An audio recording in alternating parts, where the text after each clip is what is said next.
Good morning, Gayborhood. Good morning, Gayborhood. I'm Mo Russell. And I'm Tyrell VA. Here to bring you, once again, the news. The queer news. The gayest of news. Yes. Okay, so we've been off a little bit. I was sick. Sorry.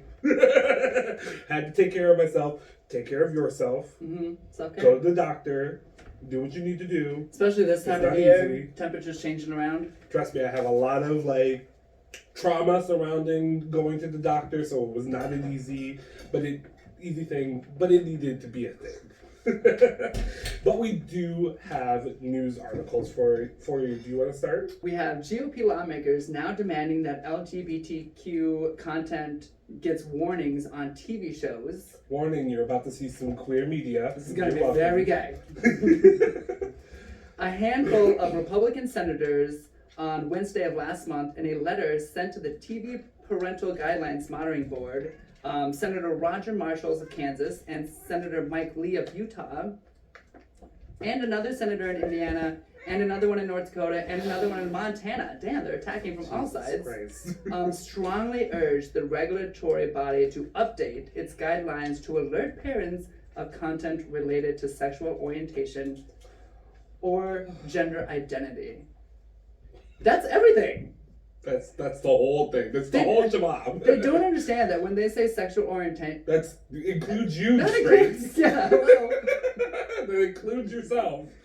So that's half of the problem of a lot of this language and why it's so interesting seeing it go to law, because a lot of this impacts actors who have to cross-dress. It's not just us trans people. It is certainly directed at us, but it's not just that. There's so many more things that these egregious concepts really attack. Right.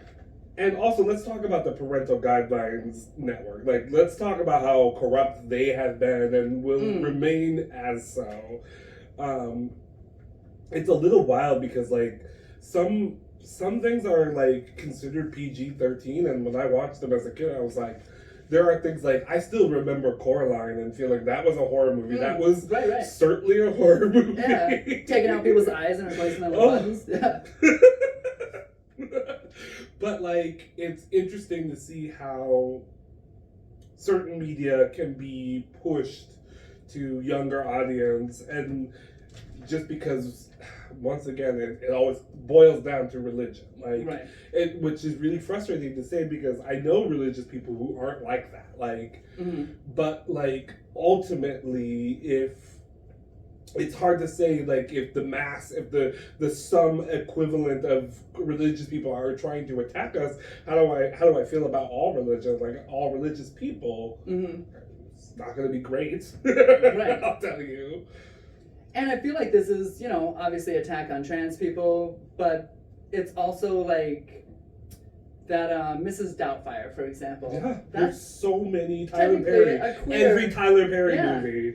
And that's what we know as drag historically, but there's also female drags now. There's all these different forms of drag. When you're watching that Big Couch show, that's a 3-year-old show. Yeah. And that person's dressed up in that gray glam. That's drag.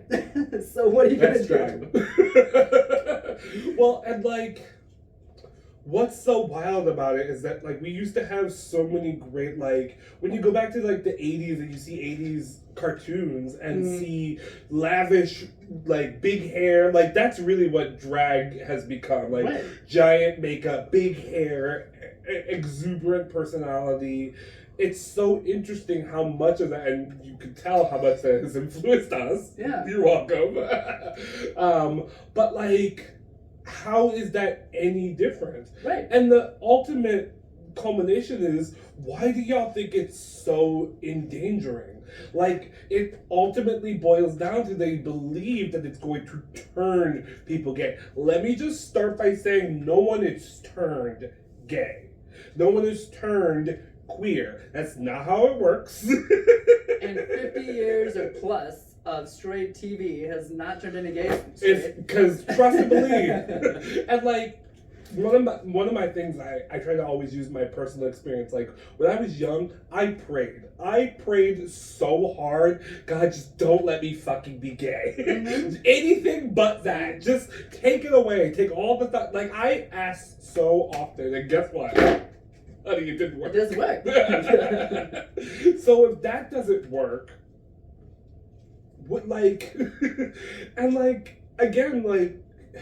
What the most frustrating part of it is that it's clear that there's a misunderstanding of what this, like, we were just listening to, like, this little clip of someone saying, oh, you're wearing a rainbow and you're in a kid's store, how dare you? And, Right. like, the correlation between those things is wild. Right. You don't even know if they're queer. What if they just like rainbows? Yeah.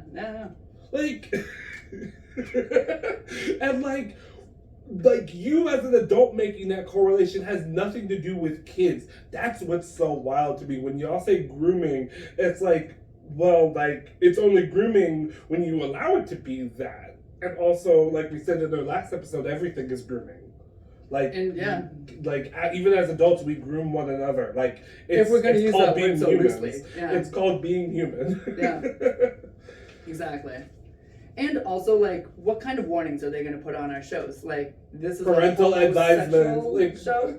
And then are they going to put this as a heterosexual show on theirs? Because I Of think they course would not. be extremely offended. Of course they're not going Exactly. to. And what makes it a gay show? If there's 10 straight characters and one of them's gay, now is it One of them happens to be queer. Is this a gay warning now that we have to have? Or, like... What the worst of that is the labelization, the sterilization of queer people. Like, we have finally found it in our courage, in our voice to announce that we're queer, and like we're still, a lot of us are still exploring what that means. Mm-hmm. A lot of us don't know what letter in the queer alphabet that we fit in, and that's okay, by the way. It's okay. You don't ever have to No one needs a label. sit in one place at any point in time unless you want to, and Right. that's okay also. Mm-hmm.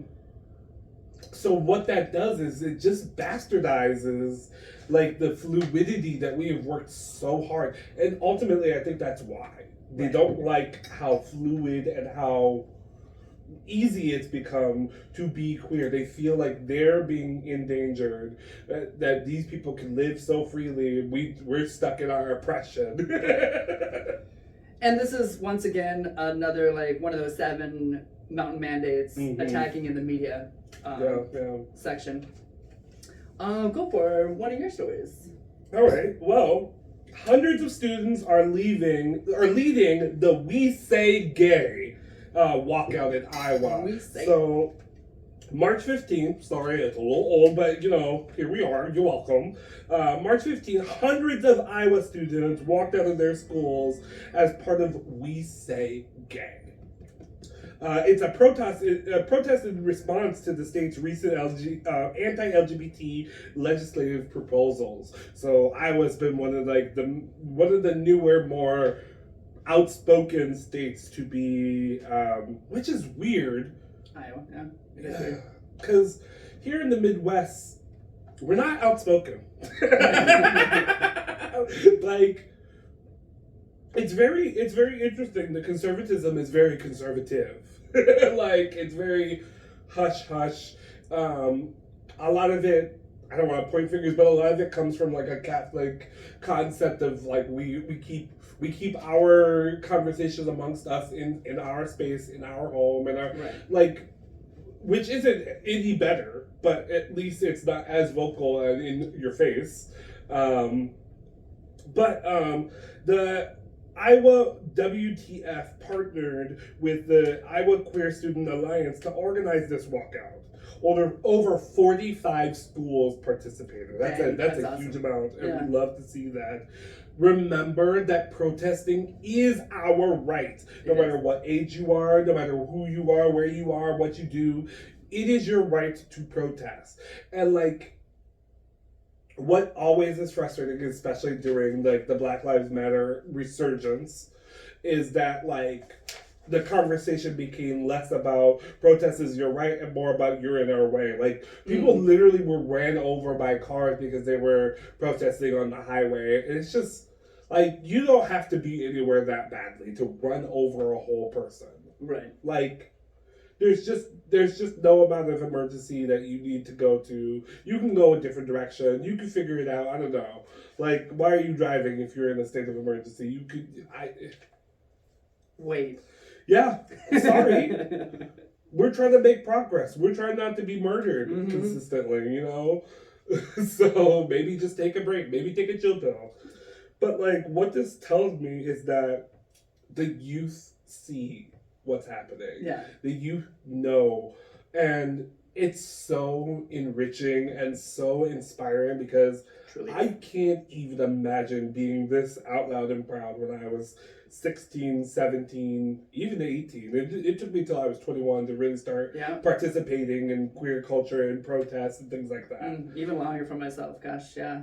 And so like, I can't even imagine how detrimental to my well-being it would have been to participate in something like this. Yeah. So I just really want to say thank you to the queer youth. For a long time. It's just an intergenerational thing. We downplay the youth. We talk down to them. We diminuate our speech to them. But I want to say right now, you are the future. You are important. You matter. And this is why. Because you're so willing to sacrifice, risk your futures, risk everything to put your life on the line. And that's so important. Right. It's heavy.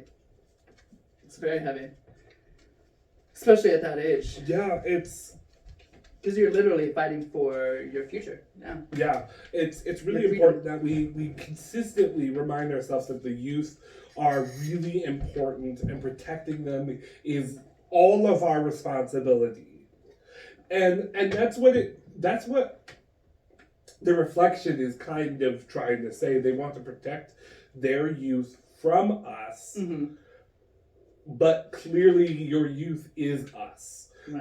That's the thing. Like, you want to disassociate from us so much that you're willing to cloud the youth from being able to express themselves as queer before they get to our point, you know? Right. Like, that's what they're trying to do. They're trying to infringe upon that so they can, you know, remold them.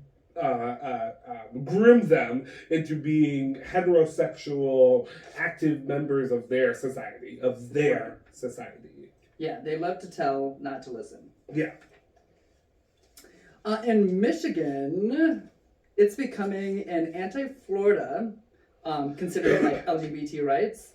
Governor Gretchen Whitmer of Michigan signed to protect the state's LGBTQ community, and the new law amends the Elliott Larson Act to prohibit discrimination based on sexual orientation or gender identity. This has been 40 years in the making. Voters returned Whitmer to office while giving complete control of the legislation to the Democrats, and this hasn't happened since the Reagan era. Oh, gosh. Whitmer says, right now there's a nationwide assault on our LGBTQ plus community, especially our trans neighbors, families, and friends. That's true, Whitmer, thank you. There are state legislators across the country dedicating themselves to legalizing discrimination. It's dangerous, it's wrong, and it's un-American. Yeah. Thank you. Considering Whitmer. our country was founded on the very concept of no discrimination. Yeah. Like, I think a lot of us, what this story tells me is two things. Firstly, that progress takes time. 40 years in the making. It reminds me to humble myself and, like, especially with the drag bans and all of these kind of like anti-LGBT things, I was really in the mindset we've made so much progress and we're regressing. But like progress isn't a track. It's very that. It's a constant. It's a roller coaster.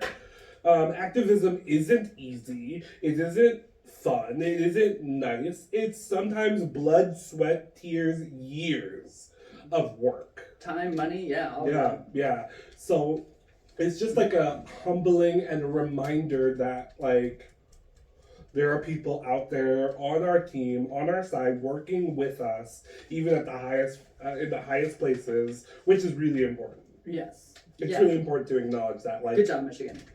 And it's so easy to get into this like mindset of like the whole of the government is out to get us. And as a brown person, I'm very much in that mindset, very much a lot of the time. But I also have to humble myself and remind myself progress takes time, and it takes people willing to take that time and willing to not relent. Definitely. Yeah. In more news, the NHL commended on the refusal of the Minnesota players from the action in support of LGBT. So This is hockey. Y'all. This is hockey. Yeah. Sports. You're welcome. It's the one where they have the sticks and the little tiny black puck that goes back and forth. That one. When you say double HE hockey sticks, that one. So what happened was some Minnesota players wore like armbands, or no. They did tape on their sticks. That's what it was. Okay. They did rainbow tape on their sticks, and the story kind of broke and said that they wore rainbow uniforms, and like this reporter is very clear to tell us, no, that did not happen. They did have rainbow tape. Like, calm down. Even if they had rainbows on their uniforms, why do you care? Right. How does that impact the play of the game? Like, why are y'all so mad? Just play your stupid little game. Beat them if that's what. Really, if you're so bad, win. Yeah. That'll really show what's what, right? I guess. On March 8th, it was reported that hockey players did not wear pro LGBT uniforms. That they had the tape on their sticks, so it was just sticks. You know it would have been nice if they had rainbow uniforms. Come on, just go all the way out. Just fully come out in rainbows and make them real mad. And the whole shebang. Like, really just stick it to them. Like Mighty Ducks. So, specifically, a player from the New York Rangers refused to participate in the promotion. And a Russian Philadelphia Flyers player didn't want to wear anything, and he was criticized for that.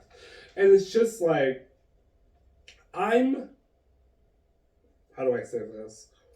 I'm frustrated, but also at the same time, like, I don't want us to be like, no, you have to. You have to be down with the gays. Like, you don't have a choice. Freedom of speech.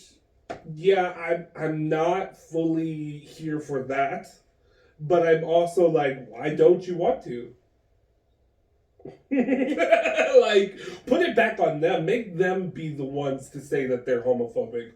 Don't just push upon them that that's what's happening. Like, make them answer for what they're doing. That's really what I would like to see from this.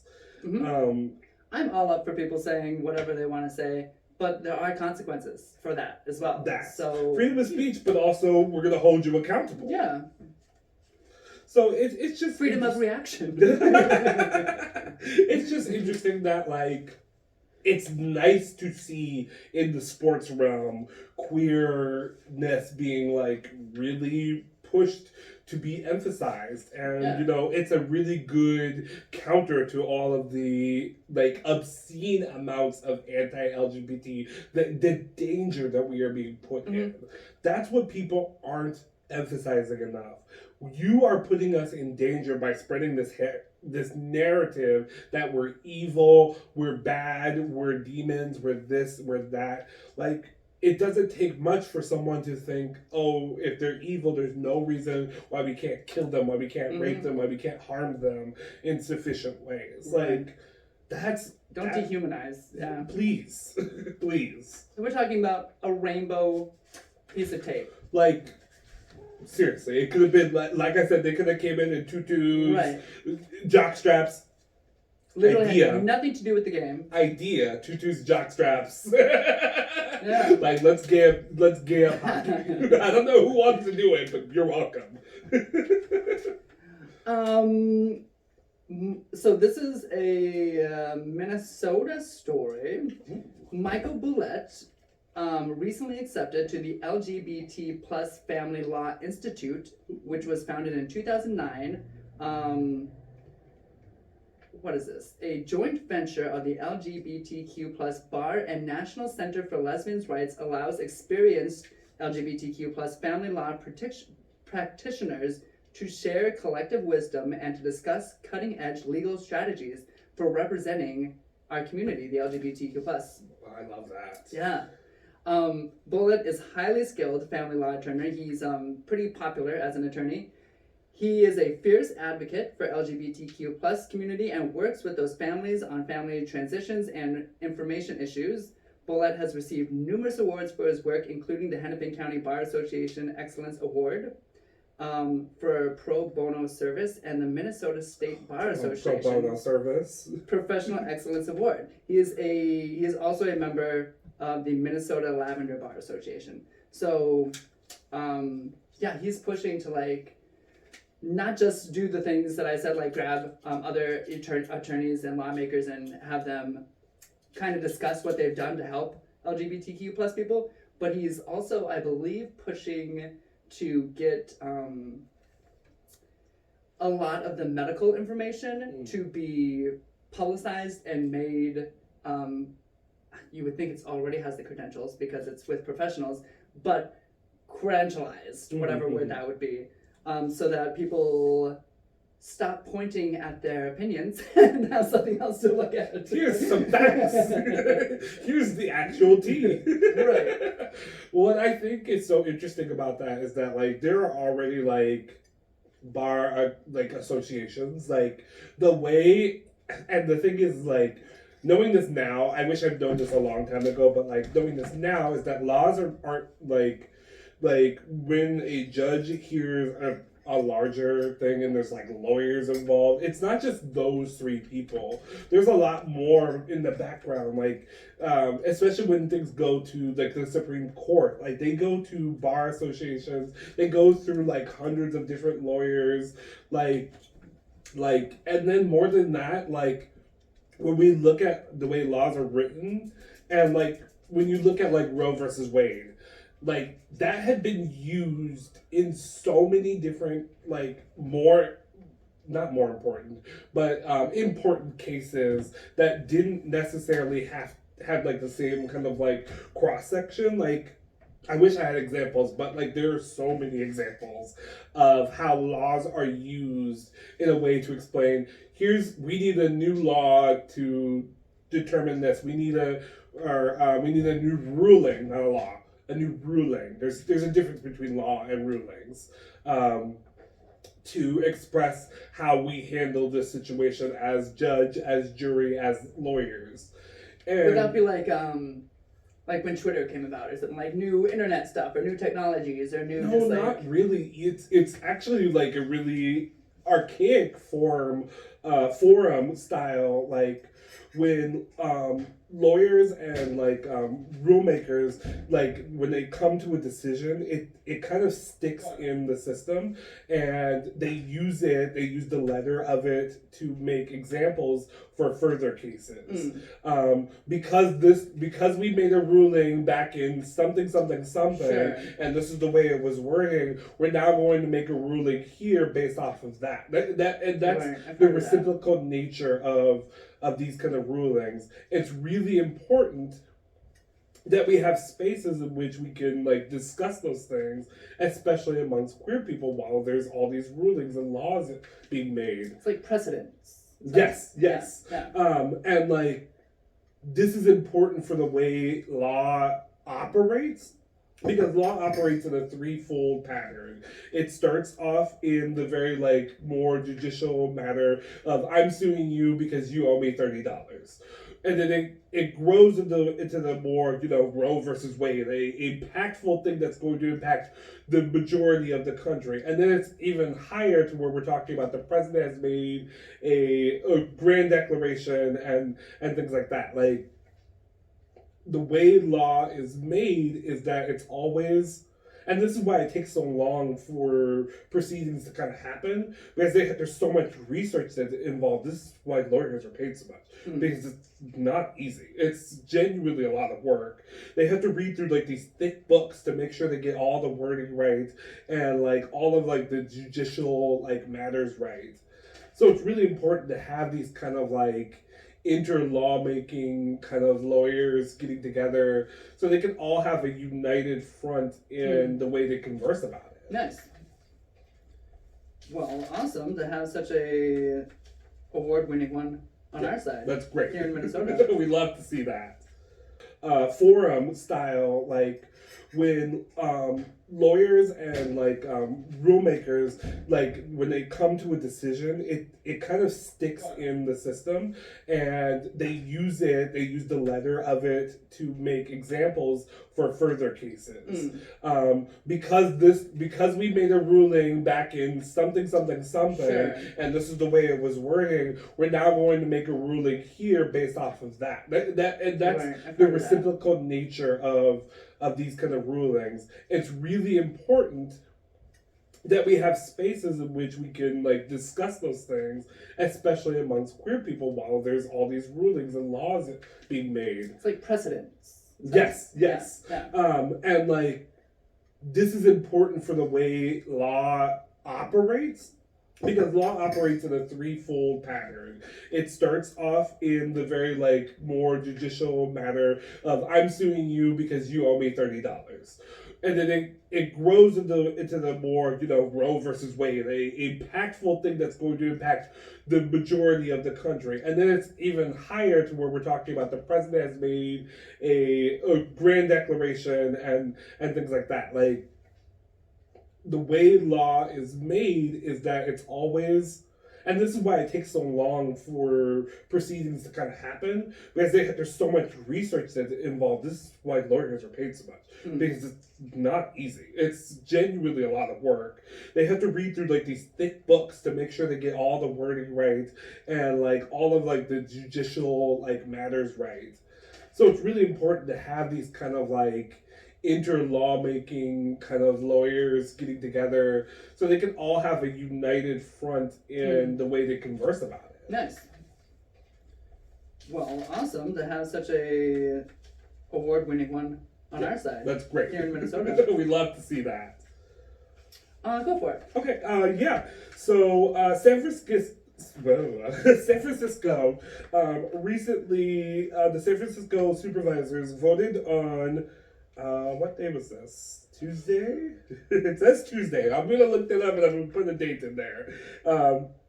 To walk back its law that prohibits the city from doing business with companies based in states that discriminate against LGBT and Q people.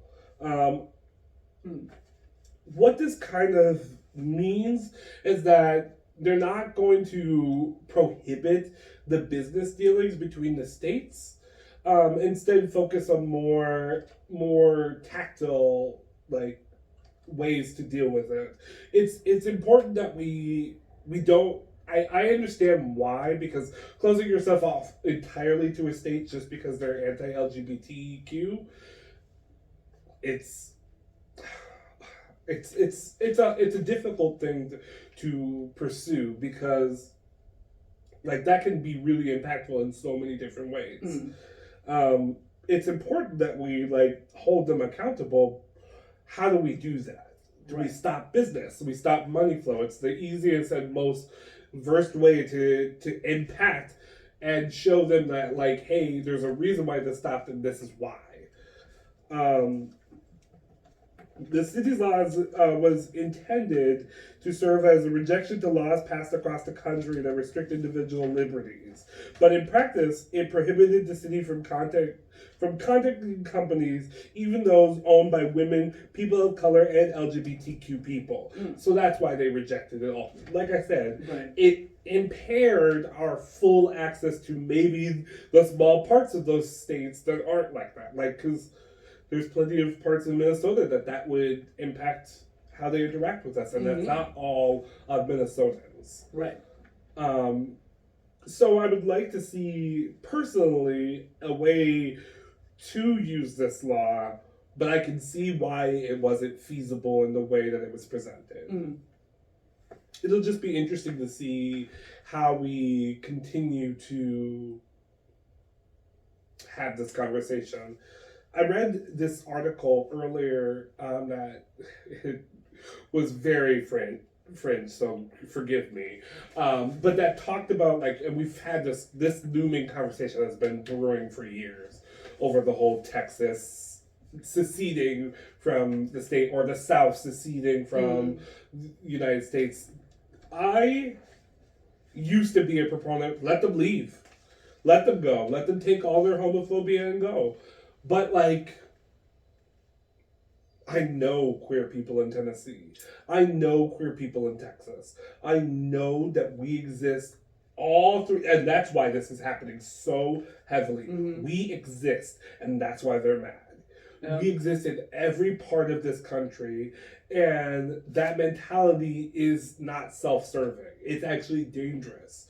So I think it's important that this law was looked at with a more fine-tuned comb, and was ultimately decided to be rejected because we exist in those spaces. And it's important to acknowledge we are existing in those spaces. Right. I have that same kind of feeling when I think about like leaving the state if things get bad, when it's like the way our voting system is set up. If I leave our state, then that just leaves more votes for that's the one other less side. person working to protect us. Yeah, and like, where are you going? You're leaving this country. You're not going to another state. Right. Yeah. Exactly. And it's just one of those things that, like I said, activism isn't easy, and it's not going to be easy to hold these states, hold those lawmakers, hold those voters accountable. Yeah. It's not going to be easy. There's not going to be a cut and dry, one quick fix. And that's what this law was kind of trying to do, make a one quick fix to completely hold them accountable. I'm glad it was looked at. I'm glad that it was even a concept that they came up with. Let's keep on working on it, because it's important that we find some sort of way. Because the only way that they're going to realize is being held accountable. They're, like, clearly educating them wasn't going to be the answer. No. I value the concept of love wins. I value the concept of fighting their toxic rhetoric with kindness, but also I'm tired. Well, my problem is the definition of love, because they also are saying they want love to win. They're doing love. This is them loving their kids and their families. Their love hurts. Their rights.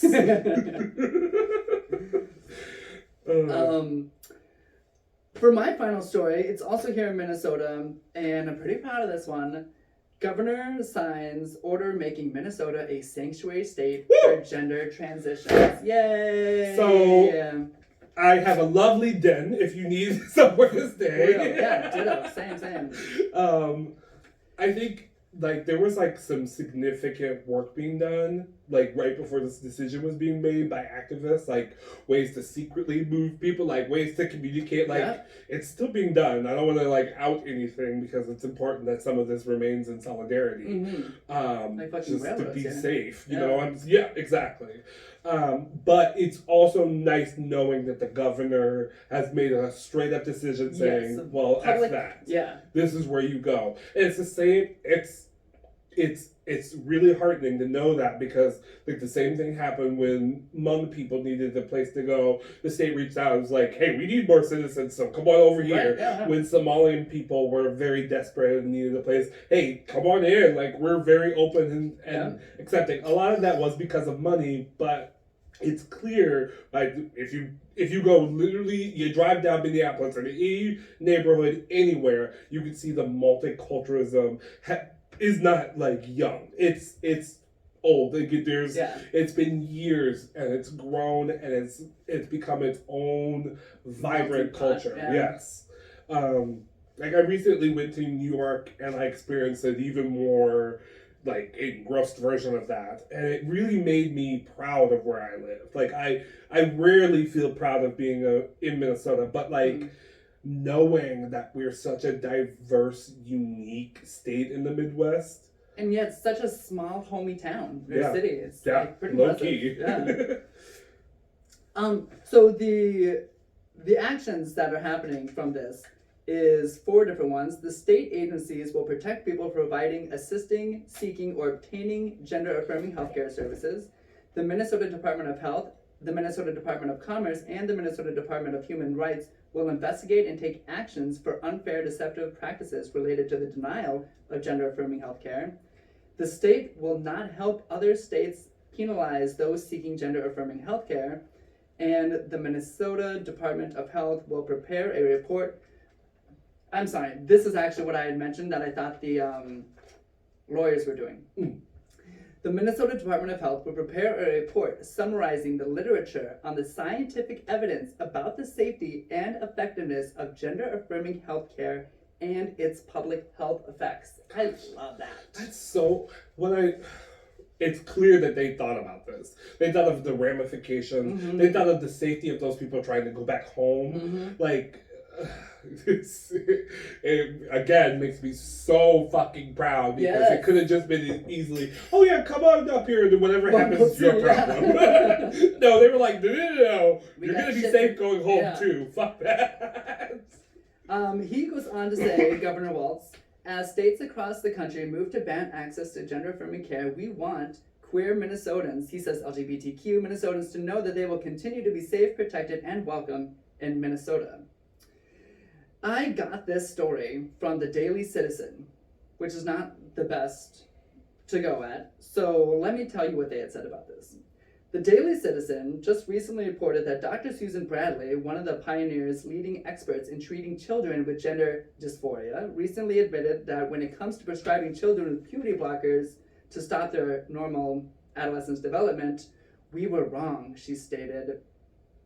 They're not as reversible as we thought. They have longer term effects on kids. And I wrote a little note here saying that I'm pretty sure this lady is lying. I feel like there's a sufficient amount of evidence saying the contrary. But, you know. She is a Canadian psychiatrist, so she's not a physician. She wrote some books called Physical Attractiveness of Girls with Gender Identity Disorder. That was in '96. She also wrote a book called Gender Identity Disorder and Psychosexual Problems in Children and Adolescents. That was also '96. And in 2007, she had a celebratory honoring herself, and that was disrupted by protesters, transgender protesters.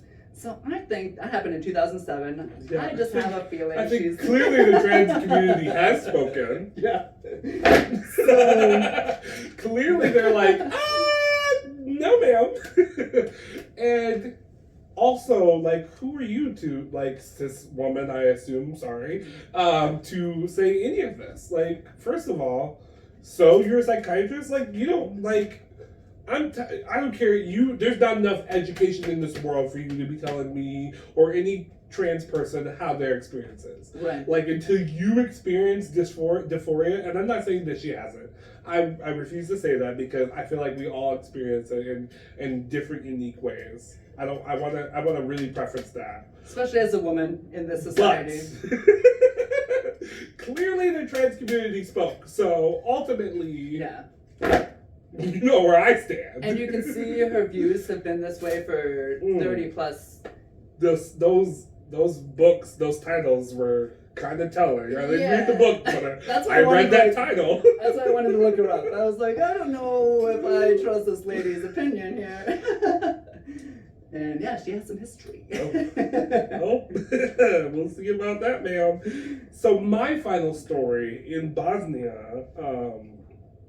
So I had to do some research before I read the story because I'm not as informed. And I started reading this and I'm like, wait, what? So just to give you a little bit of background in case you aren't informed and you want to be. Bosnia and Serbia had a really long, intense war. And it seems like, again, this was me Googling, so I don't want you to say I'm an expert on this. I'm no historian, nor do I know completely what I'm saying, so when I really preference that, but it just seems like there was a lot of like cultural systemic like breaking down of Serbian culture and rights and things like that. Bosnia is now kind of split more or less between Bosnia Serbs and non-Bosnia Serbs. So I'm going to be as mindful as I can when conversing about this because I don't want to offend. I want to preference that this is me, whatever I'm saying is not meant to offend. I'm just reading this article as written.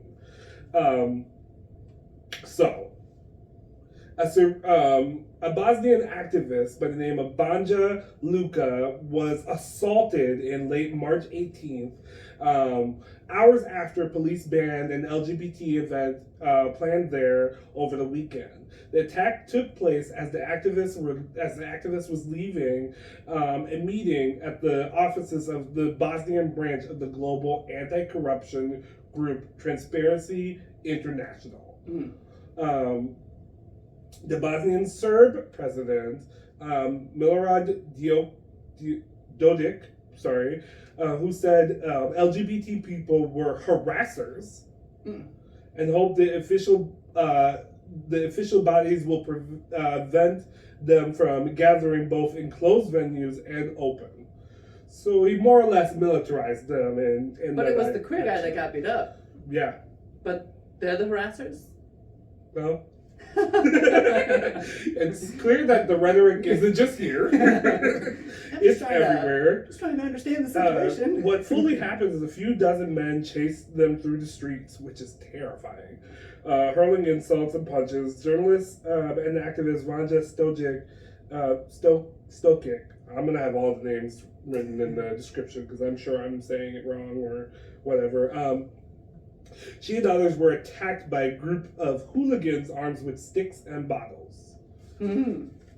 So sticks and bottles instead of torches and pitchforks, because you can't just go to Fleet Farm and get a pitchfork. Those are expensive now. I mean, are we surprised? No. Are we disappointed? Yes. It's especially with the president. It's always telling when the president is the one militarizing people against us. Yeah. It's always very telling when the person in the most powerful position is like, yeah, go beat them up. Don't let them gather in groups. No. Yeah. Yikes. A lot like a previous president. Yeah. The previous president now in orange. Yeah. Matching. Oh, yes. We love to see it. It's just, like I said, disappointing, sad.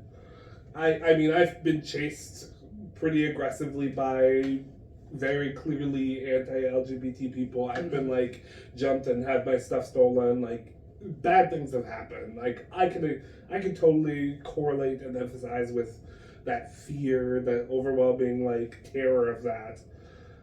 It just sucks, especially when, you know, the people you would think are meant to protect you don't care and actually rather have had it happen and wanted it to happen and probably wanted worse. Right. And those things that are happening there are historical things that have happened here, where gay people are then afraid to go to the police, they're afraid to, like, tell others about it, and then we don't hear about these things, and so they're not, like, brought up in the statistics, and then 10 years from now they're going to be like, oh, back in 2023 there was hardly any crime about, like, whatever, blah blah blah, and it's just rewriting history. Like, this shit's happening now. So when they pull the statistics, it's not going to show up because you know, because they didn't go to the police, because the police were the ones. Go to the police, you get beat up again. Like, oh, it's just, you know, it's heavy. And I want to end off by saying that we know that it's heavy and that it's never going to be light. Even the most happy stories, like Queer Eye is coming back for a 7th season. Or, you know, Last of Us had, you know, a non-binary actor and had, like, a queer kiss. Like, there's... I hear that those 3 drag queens that are traveling around that show, it's like... Oh, We're Here? Yes, We're Here. Was We're Here? Mm-hmm. I hear the 3rd season is, like, really delving into more of the diversity, and people are crying over it, so I'm excited to... We love that. Drag Race just crowned their new Drag Race queen. I won't spoil you, you're welcome. But, like, it's just, like, going to be an ongoing battle. Yeah. we said it before, we need to put our battle armor on, we need to prepare ourselves, we need to galvanize ourselves, but also remember to take time and enjoy the few wonderful little blips of light that we have in our community. Yeah. That's what keeps our community strong. Mm-hmm. That's what keeps our community healthy. It's very true. Like, reach out to your friends, love one another, support one another. Those are the things that are going to keep us united against this overarching evil that is currently happening. Be vigilant, but don't wear yourself out. Yeah, it's okay to take a break. I think that's one of the things that really I had to acknowledge and realize, like, it's okay to take a break. Yeah. You don't have to be on all the time. You don't have to be active all the time. Take a moment. The news will be here. Yeah, it's certainly going to be here. But with that, we're going to sign off. Yeah. I'm Mo. It's Tyro VA. We love you. And this has been Good Morning, Gayborhood.